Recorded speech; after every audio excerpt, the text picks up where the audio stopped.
Welcome to the Bill Walton Show, featuring conversations with leaders, entrepreneurs, artists, and thinkers.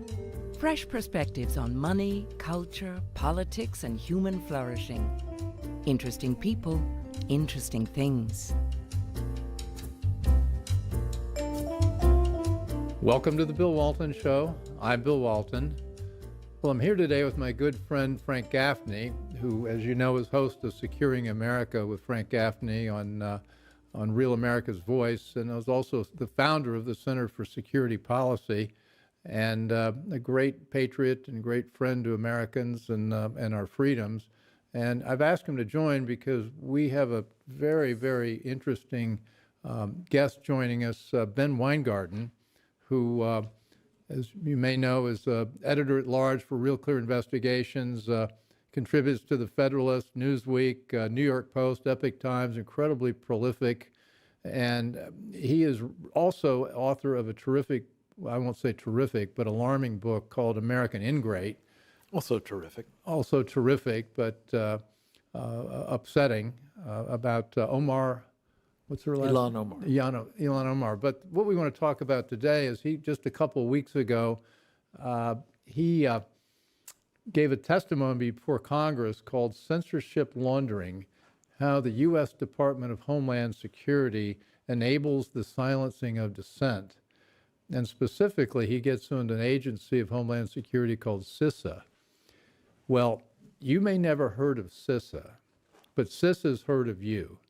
And it turns out the kind of surveillance they've been doing about all Americans on topics that they think are national security matters is just a stunning revelation about how out of control our government's come with its surveillance state. Anyway, it was May 11th testimony. I encourage you all to go on the internet and take a look at the testimony online, but maybe you won't have to because we're going to cover all the good stuff today. Ben, welcome. Thanks for having me. I really appreciate it. Glad to have you here. So give us a quick overview of CISA and what's at stake here, and then we'll get into the unseemly details about what they're doing. Well, CISA is a microcosm, or CISA's operations with respect to censorship directly and by proxy via social media platforms is really a microcosm of a much broader theme that I think the American people have become well aware of, which is that there's been a mass public-private censorship regime foisted upon us that runs from merely shadow banning or flagging tweets and Facebook messages all the way up to deplatforming and perhaps even debanking people, and then even more alarming, to actually throwing dissenters in jail for their views, rooted in an ideology which says that speech that the authorities don't like constitutes a quote unquote threat to our democracy, and then using that as a justification to engage in a slew of acts that I think most Americans would say violate their core, most civil liberties. And CISA, you have to ask the question, how is it that a sub-agency of the Department of Homeland Security that most Americans, as you know it, have probably never heard of, came to play a role as what's been described in court filings as a nerve center of these mass public-private censorship regime activities? And I laid that out in my testimony, but the kind of top-level notes are that the Cybersecurity and Infrastructure Security Agency has stretched its mandate, its mission, to essentially say that anything Americans say that's disfavored by authorities might constitute a threat to our critical infrastructure, which CISA is tasked with coordinating the defenses around. And so consequently, your tweets about matters ranging from election integrity and mail-in balloting and the outcomes of elections to virtually anything and everything around the Chinese coronavirus, and now potentially a whole slew of other highly contentious and subjective issues, constitute essentially mini digital terrorist attacks to be neutralized accordingly. And I think that's the framing by which we ought to see it. And this reflects broader mission creep within our national security apparatus, where you have an entity like DHS broadly, who was originally created in the wake of September 11th to target foreign jihadists, now training its sights and its awesome powers on domestic wrong thinkers as the preeminent threat. And we can get into the various ways that CISA has played an integral role in censoring American speech via the social media platforms, both directly in stark detail, as well as indirectly, which takes on a potentially more insidious form. Well, the CISA is a piece of Homeland Security. How big is CISA? It has thousands of employees, doesn't it? It's all over the country. And by the standards of the federal government, you could say that this is a relatively small entity. I think in their last budget requests under the Biden administration, they're asking for $3+ billion, which represents actually a pretty significant increase from where it started out when CISA was originally established back in 2018. But its power is way outsized relative to the personnel there or the dollar figures associated with it, and I'll explain how in a few separate ways with respect to. You're going to describe that. I just wanted to get, so a lot of this came out as a result of a lawsuit, Missouri versus Biden, which gave us information which we never had before. Homeland Security is supposed to protect us from foreign bad guys, terrorists, people wanting to hurt us from outside the country, but now you hear Mark Milley, who's our head of the chief of staff, talk about the biggest threat to America are white supremacists. Seems like CISA has taken the same point of view, and now they've trained their guns at so-called domestic threats, among whom are about 150 million people who may have voted or may have been supporting Donald Trump. So they've aimed their weapons at us. Right. We've met the enemy, and it is Jump us. in, Frank. Ben, I think one place that it would be very helpful for you to sort of illuminate, because it seems as though this is where CISA first broke into the public consciousness, was in connection with election integrity, specifically the election of 2020, and comments that were made at the time by the guy who was responsible for the organization concerning, well, the abundant evidence that there were real problems with election integrity in that cycle. Remind us what we learned in that course, and most especially what they were doing in the run-up to the election in CISA. Yeah, well, as you allude to, the only knowledge that most Americans probably have of CISA is that they might recall CISA's director, Christopher Krebs, now former director, who said that, essentially the 2020 election was the most above board, cleanest election, most secure election in American history. Right. In order to provide that security, so-called, CISA, through 3 different means, tried to censor wrongthink about mail-in balloting, questions about changes to election rules and policies, sometimes in real time while they were still being debated and grappled with at the state legislative level and then within state executive branches as well. They sought to tamp down any questions first about the essentially rules and regulations and procedures, and then around the outcomes, which obviously to every American, when you look at an election night, well, first of all, when you have the first mass mail-in election in American history, where the rules and regs are being changed, sometimes by executives, not by legislative branches, in real time. And then in the most hard-fought states, where you have simultaneously the stopping of the counting of the votes, and we can run through the whole litany of things that would make anyone question what's going on here relative to a normal election. Well, at the very same time, we found out that, as Bill noted, largely through discovery in this undercovered but hugely significant case, Missouri v. Biden, that CISA was engaged in 3 activities to essentially regulate speech that we never voted for, gave them authority for, by the way, to regulate speech around the election. And those were, first of all, convening these mass meetings between the likes of CISA officials, the FBI, other governmental administrations, we suspect potentially the CIA and other 3-letter agencies as well, And not just the big tech companies, but also telecommunications companies broadly, convening these industry meetings where they talked about the imperative to combat quote unquote mis, dis, and malinformation. And in fact, asked the companies to talk about their terms of service, i.e., what constitutes offending speech that ought to be potentially ripe for censorship. And we know now that officials during these meetings essentially groomed the social media companies to be on the lookout for quote unquote hack and leaks. And you can draw a direct line from these meetings and the conversations that officials were having with these companies regarding hack and leaks and changes in terms of service to the fact that these companies did in fact change their terms of service to suppress content communications around quote unquote hack and leaks, which led to the suppression of their Hunter Biden laptop story, and thus one of the gravest instances of domestic election interference in the run-up to the 2020 election. Well, let's talk about how they got there. I mean, Christopher Krebs began to redefine their mission. They're supposed to protect American infrastructure.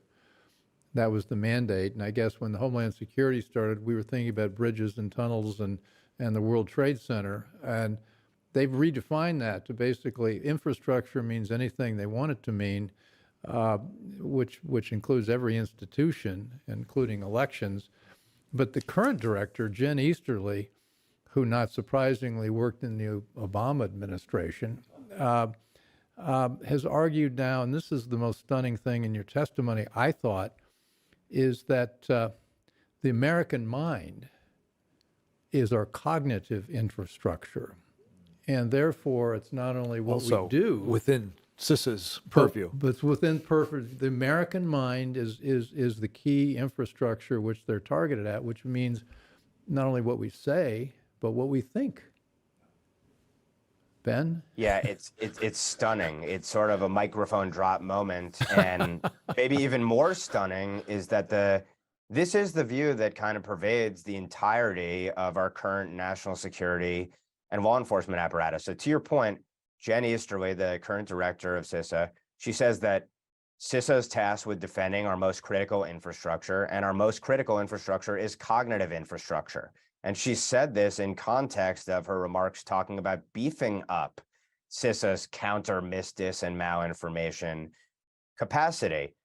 So to your point, there were two major switches that occurred in at least the private thinking, and then ultimately it manifested itself in the public acts of CISA, and I think more broadly across the national security and law enforcement apparatus. Go back to January 6, 2017, and the outgoing DHS secretary during the Obama administration, Jay Johnson, designated election infrastructure as a critical infrastructure subsector. And so that put election infrastructure under the purview of what would ultimately become CISA when it was established in 2018. Now, let's note that if you go back to the statements that Jay Johnson made at the time, when they defined election infrastructure, it had nothing to do with your tweets and Facebook posts about mail-in ballots. Of course, it was presented as hard infrastructure, like voting machines, for example, and systems and processes. There was another switch as well that occurred.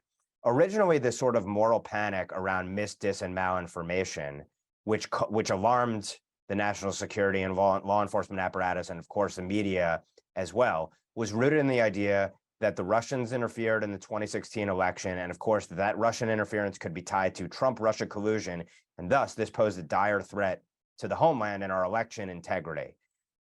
Quickly, they shifted between 2016 and 2020 to moving from foreign interference to the various foreign interference task forces or foreign influence task forces that were set up, including within CISA, including at the FBI, to targeting domestic wrongthink, or at least not looking at the origins of the purported wrongthink being put out on social media. So basically, they took their mandate to defend infrastructure to encompass virtually everything up to the words that people might say about elections as if they are threats to election infrastructure. And then they also shifted from foreign to domestic. And now, as you note, it's expanded under this view that cognitive infrastructure is our most integral infrastructure, and thus it's a national security imperative for the deep state essentially to police our thoughts. Well, this is the Bill Walton Show, and I'm here today's show with my co-host, Frank Gaffney. I'm delighted. We're talking about Ben Weingarten, who's given a very riveting and powerful testimony to Congress about CISA and the abuses that they're heaping on the American people and our privacy and now our thoughts. But you mentioned three terms here. I think it's worth fleshing them out. CISA has three words that it sees as its mandate: misinformation, disinformation, and malinformation. And the way they define these, they kind of can get anything they want out of it. Misinformation is false, but not meant to cause harm. Disinformation is deliberately created to mislead, harm, or manipulate. But then the third one, malinformation, is that which is based on fact, but which is used out of context to mislead, harm, or manipulate. So this is an interstate highway. They can drive every truck through they want to nail Americans. Frank, right. you want? No, this is very much at the core of what Ben's talking about here. Is they've got a comprehensive approach that gives them a pretext to control thought as well as actions in a whole variety of ways that I think were not contemplated by the law, are completely at odds with our Constitution. Frank, how different is this from what the Chinese are doing? Ben is a close student of the Chinese, too. He might want to ask his opinion on this, but I think it's one and the same. Ben? I mean, we've been talking, Frank and I just finished up talking about China and the threat there, but, you know, we're all up in arms now about TikTok, but, you know, I'd rather worry about CISA than TikTok at this point. Got to worry about both. Yeah, as Frank and I have spoken about before, our CCP captured elites are running kind of a bootleg version of an American, a social credit system with American characteristics. So it may not be as brazen, it may not be as pervasive and chilling yet, but it's well on the way to that point. And the rhetoric of our leaders certainly echoes it. If you were to look at China's national security law with respect to Hong Kong, you can see parallels to what's going on here in terms of policing our thoughts and worse under the guise of combating dangerous dis and malinformation. And let me just note the seminal document and CISA's activities flow naturally from this, although they were occurring even before this document codified this worldview. But I continue to go back to, and I hope viewers and listeners will check this out, the Biden administration's national strategy for countering domestic terrorism. That document lays out in no uncertain terms that it is in terms of confronting the long-term contributors to domestic terrorism in this country. The administration says that they need to defend attacks on democracy, so-called, which essentially includes wrongthink, and they call on a public-private, whole-of-society sort of effort to combat wrongthink, including on social media. And it talks about the fact that the national security apparatus is already engaged in those conversations, et cetera. But it makes a war on wrongthink a national security imperative. Do they use the term wrongthink? And CISA has clearly operated accordingly. They use the term wrongthink? They don't use the term wrongthink. They're much more euphemistic in it, but they say essentially attacks on democratic institutions, et cetera. I'm not quoting it verbatim, but that is the sort of language that they use as a euphemism for rhetoric they don't like about authorities.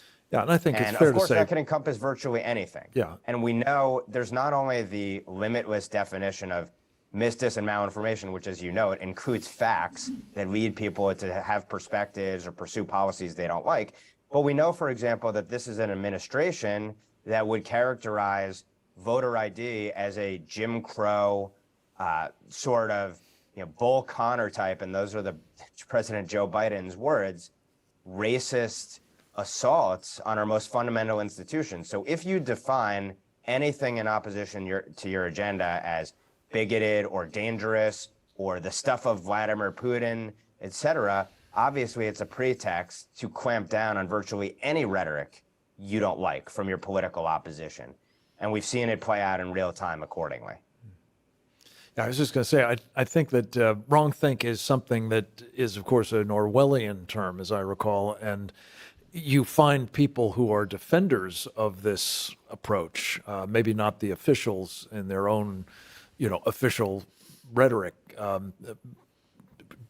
parroting, if not in quite those many words, the whole thrust of the idea that this is part of the control that has to be exercised over society to assure that there is not wrong thinking going on, especially thinking that is contrary to things. And Ben, I want to take a minute to talk, if we can, before we part, about this healthcare effort that's underway now in Geneva at the World Health Organization, which has an explicit wrong think agenda baked into it as well.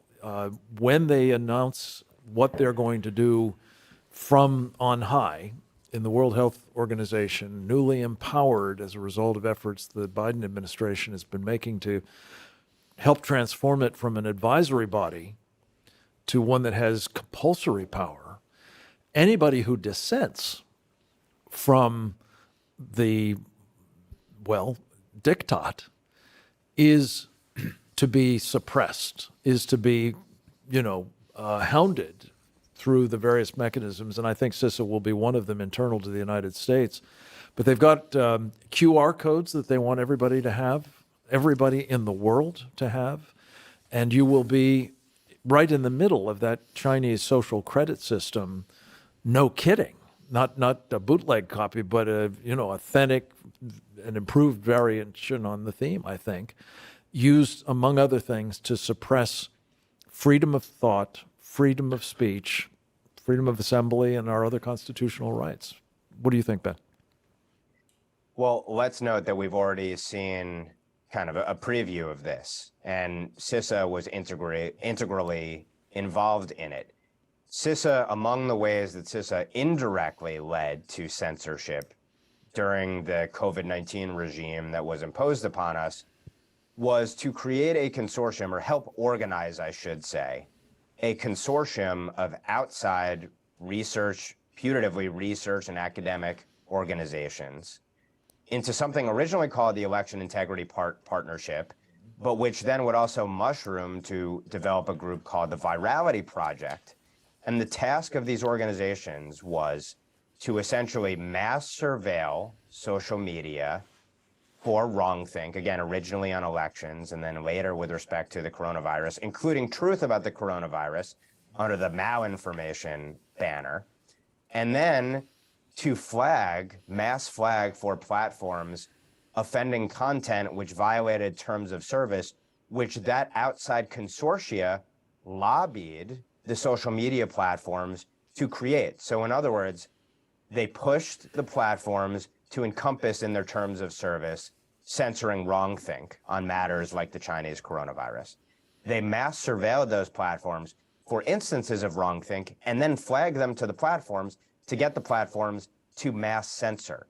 And of course, this is a much more comprehensive effort than just this outside consortia, but you also had the Biden administration explicitly hounding companies to censor wrong thinkers on Chinese coronavirus. You had lawmakers talking about it. So it was a concerted governmental effort that implicated lawmakers and the government agencies and, of course, the media as well.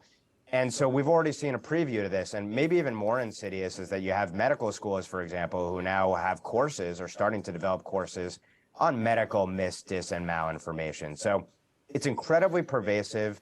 It cuts across sectors. And basically the core philosophy, which manifests itself through the actions of the government agencies and virtually every other influential institution, is that ideas that they don't like are reconstituted as threats to national security, public health, to our democratic institutions, so-called, and that therefore there's a national security or public health or defending infrastructure basis to suspend your rights. And so my core argument ultimately during this hearing was that at a bare minimum, not 1 cent of our tax dollars should go towards silencing ourselves directly or by proxy. And that is the charge to the Republican House and then also the Congress writ large and then the president. Imagine if it was put to the president's desk. Do you want to veto a bill where Americans are saying, we don't want you silencing us? I don't think we're going to get there, unfortunately, at least under this administration, but the question ought to be out there. Well, as you point out in your testimony, this is a purely political operation. What they want to target, and it's in a list in their own reports. They want to target people who question the origins of the COVID-19 pandemic, the efficacy of vaccines, U.S. withdrawal from Afghanistan. We're not allowed to talk about that. And the U.S. support to Ukraine. We're not allowed to question whether we should be doing that. On the other hand, and as you point out, they don't target anti-cop conversation. They defund the police. They're anything pro-abortion, they're all for. And environmentalism and climate change, anybody can say anything they want in support of that, but if you're against that, then you become a target for practicing, I love this term, MDM. We all ought to learn that term, misinformation, disinformation, and malinformation. Ben, the thing that you also point out is that this is not just the agency. You touched on it earlier, but they're getting all the tech companies involved in this, and they convene meetings with Facebook, Meta, Google, Twitter, Reddit, Microsoft, Verizon, Pinterest, LinkedIn, Wikimedia Foundation. They're all in the room doing the bidding of CISA. That's right. And of course, when the federal government is talking to a private entity, putatively private entity, the federal government is doing so, of course, with the full force of federal powers, up to and including, of course, hyper-regulating these companies. And at the same time, when you have those in Congress talking about issues like Section 230, a privilege that's been afforded these companies, and antitrust, and a whole slew of issues that obviously impact their business model. So it's with an implicit threat that if you don't go along with this, you might be crushed. Even though the companies, I think in many cases, and the executives in these companies agree with what the government wants, although even in the Twitter files, we see some dissension on certain issues. It's also worth noting, and it's funny in a disturbing sort of way, CISA also engaged in a practice called switchboarding at minimum in 2020, where they would receive reports of mis, dis, or malinformation about elections and actually forward these emails flagging specific tweets and accounts along to the social media companies. That, to me, is one of the most direct ways in which essentially they got people censored. And they were treated as a privileged customer of the tech platforms because those platforms would immediately escalate those issues and then act upon them and respond to CISA about them. And also talk to CISA whenever they made terms of service changes. But beyond that, in those emails, they had these massive disclaimers, which are almost hilarious, where they say, essentially, CISA is not directing you to censor. CISA makes no comment about the veracity of the mis, dis, and malinformation, et cetera. It's like they put in the disclaimer what they know they're actually doing, which is leaning on these companies to censor your First Amendment core political speech, which is supposed to be protected. And let's also note there's an incestuous relationship here. You don't have to scratch to see very quickly that within the quote unquote trust and safety integrity teams within the likes of a Meta or Twitter or these other organizations, that the rosters of the censorship teams are filled with former CIA officials, FBI officials, DOD officials, and the like. So there's an incestuous revolving door here as well. And one of the most incestuous aspects, as I noted, is the creation to essentially launder these censorship activities of these third-party, quote-unquote, academic and research organizations, 4 major ones of which came together to form the Election Integrity Partnership. Well, the head of one of those organizations was the former chief security officer at Facebook, Alex Stamos. Stamos, it should be noted, serves on CISA's Cybersecurity Advisory Committee.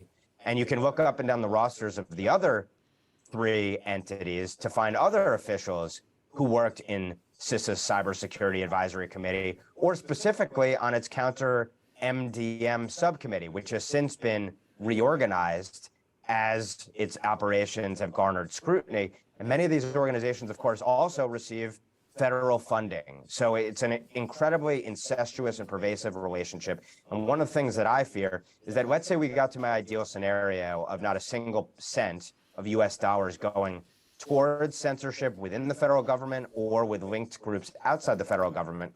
Well, these outside consortia, and in the case of EIP, one that was explicitly created to get around the gap of the First Amendment issues that CISA would have in trying to censor our speech, well, it would exist even if CISA had not organized it, and if CISA and other entities within the federal government did not fund it. And that's a scary thing. You can cut off the federal funding, but these outside entities still exist and would still continue to engage in this behavior. So it's a massively complex and pervasive problem. And this is the explicit policy of our entire national security apparatus and really federal government at this point. You know, Ben, I think the term that's often bandied about to describe all of this is a public-private partnership. And that seems to me to describe fascism, pretty much. Would you call what you're talking about here, I mean, I guess you can brand it as other ideologies as well, totalitarianism at the core, whether it's communism or fascism or Marxism or something else, but that's where we are, is it not? And if you would, in responding to that as well, just tease out one piece of this in particular, which I think is in need of further discussion, and that is the self-censorship that begins to kick in as the state's power is manifested through these partnerships and outside arrangements.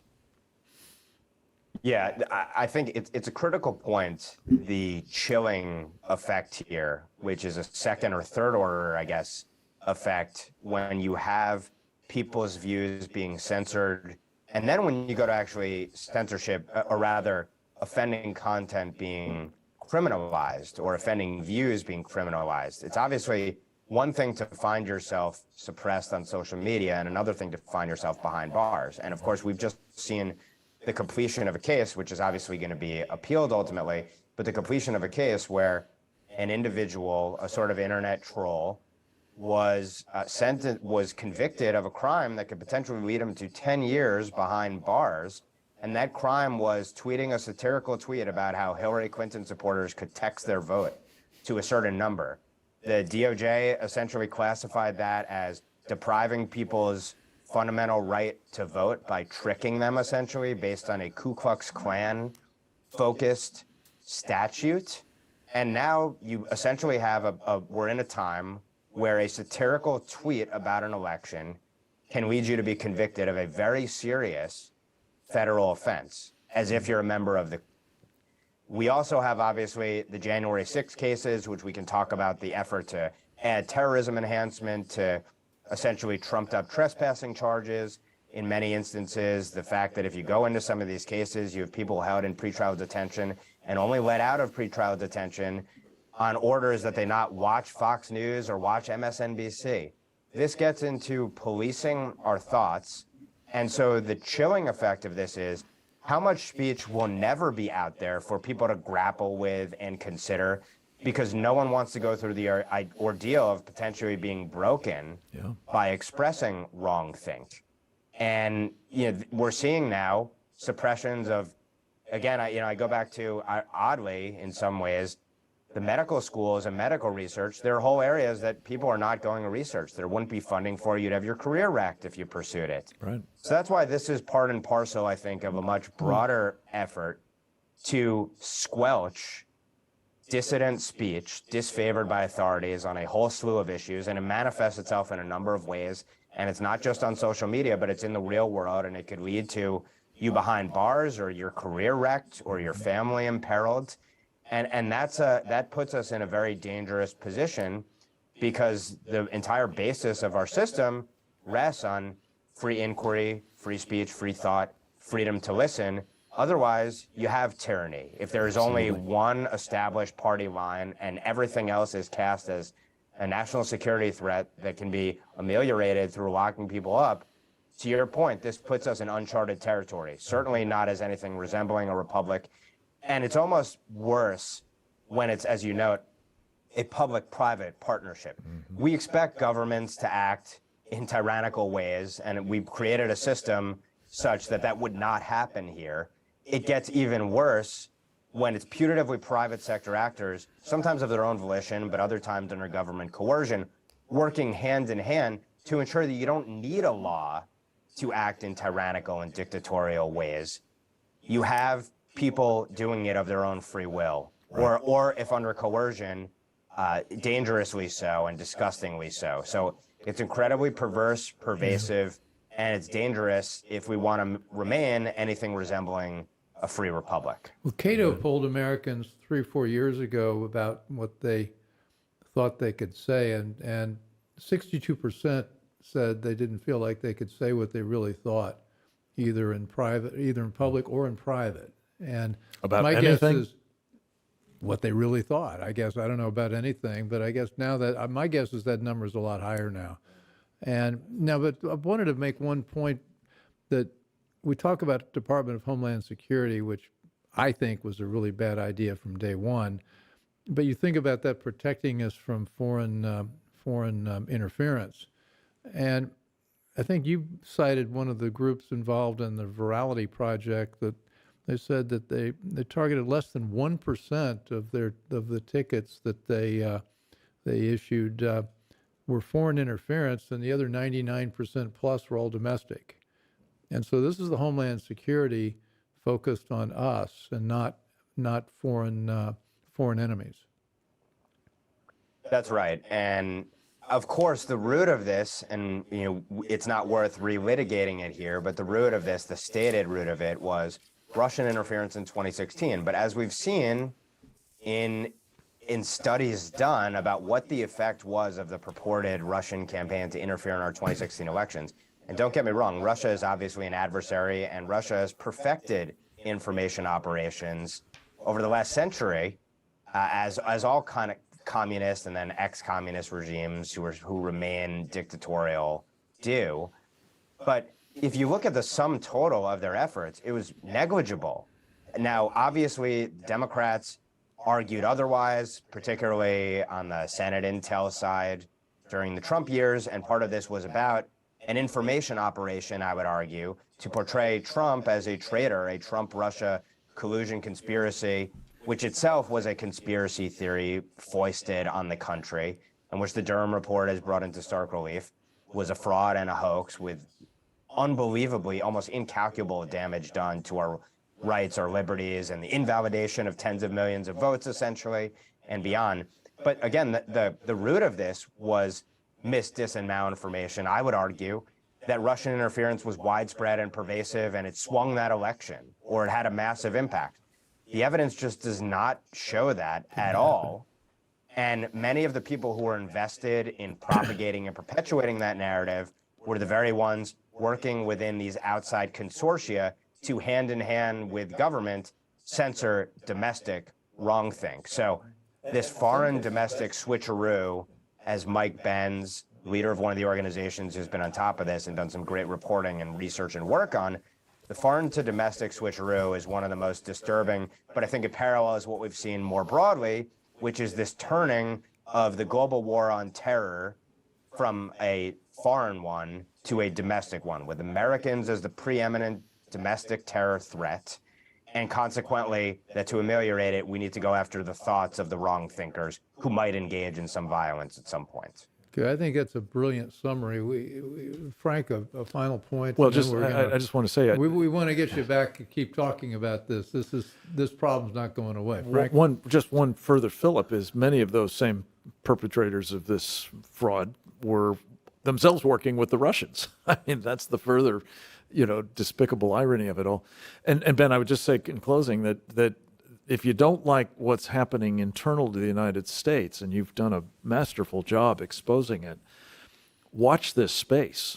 Because as I said earlier, the idea that we're now going to have international institutions granted the authority to be monitoring and surveilling and otherwise controlling what we say, what we think, what we do, perhaps contracting out some of it to local authorities, but perhaps using these other extra national techniques like, digital IDs and social credit systems operating on the basis of them to control us in ways that we haven't even comprehended yet, let alone experienced. And that's the coming, I think, danger that we're facing. And your warnings are so important to help stave it off. God bless you.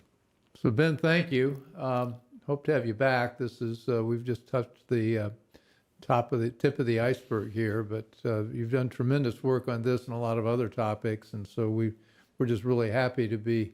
Frank and I've been doing this together for a while. I'd like to have you part of the global anti-conspiracy team. Amen. Anyway, so this has been the Bill Walton Show, here with Ben Weingarten, talking about his recent testimony to Congress about CISA, and I highly recommend you look it up and take a look, because it's chilling what's happening. I think we covered that. And also here with Frank Gaffney, founder of Center for Security Policy and host of a terrific show on Real America's Voice. Indeed. With Bill Walton frequently. Occasionally with me. And anyways, you can find this show and on all the major platforms, including Rumble, YouTube, Substack, and CPAC Now on Monday nights. And so thanks for joining. As always, send us your comments either through the website or through Substack about people and topics you'd like us to cover. There's a lot going on, and we need to stay on top of it. So thanks for joining. I hope you enjoyed the conversation. Want more? Click the subscribe button or head over to thebillwaltonshow.com to choose from over 100 episodes. You can also learn more about our guest on our Interesting People page. And send us your comments. We read every one, and your thoughts help us guide the show. If it's easier for you to listen, check out our podcast page and subscribe there. In return, we'll keep you informed about what's true, what's right, and what's next. Thanks for joining.